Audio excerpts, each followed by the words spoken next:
G'day guys, and today I thought I'd just quickly touch on a bit of metaphysics.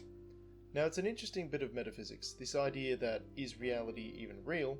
Are we living in the real world? Are we living in a simulation? And that sort of stuff, because obviously some people toss this around as a joke, but some people think this is serious and think we're living in a simulation, but you can pretty easily disprove that we're living in a simulation, as I'll do just now. So the premise is that potentially the human species, everything that we experience is part of a simulation, and this simulation is so good that we can't tell it from the real world. And obviously there's someone outside this simulation controlling it and making all the birds and trees and that sort of stuff.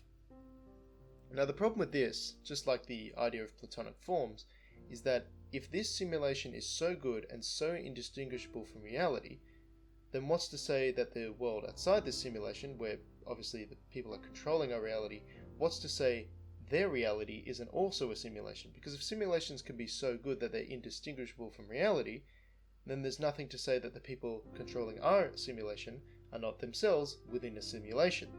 So we're moving up to a third layer of simulation here. And you just keep on going and going, because what's to say that the people controlling the simulation are not themselves inside a simulation? You can quite clearly see how this necessitates an endless spiral. Where does it actually stop? Where can you actually say concretely that yes, this is the real world and the simulations stop here? Because the idea behind this whole thing is that you can't tell. The simulation is so good, it's indistinguishable.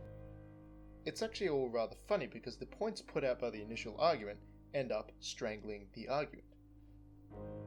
Whilst I'm unable to prove right now, sitting at my desk making this video, that we are not all, brains in tanks experiencing a simulation, the burden of proof lies on the person making the claim. So if some person comes forward and says, we are living in a simulation, it's up to them to prove themselves right, rather than just say, you can't disprove me, therefore I'm right. So yes, don't worry folks, we're not all living in tanks being used as living batteries for the robots in some nightmarish external world. All you've got to deal with is the normal, safe, familiar, horrific nature of the world we live in. Thanks all for sticking around, and have a good one.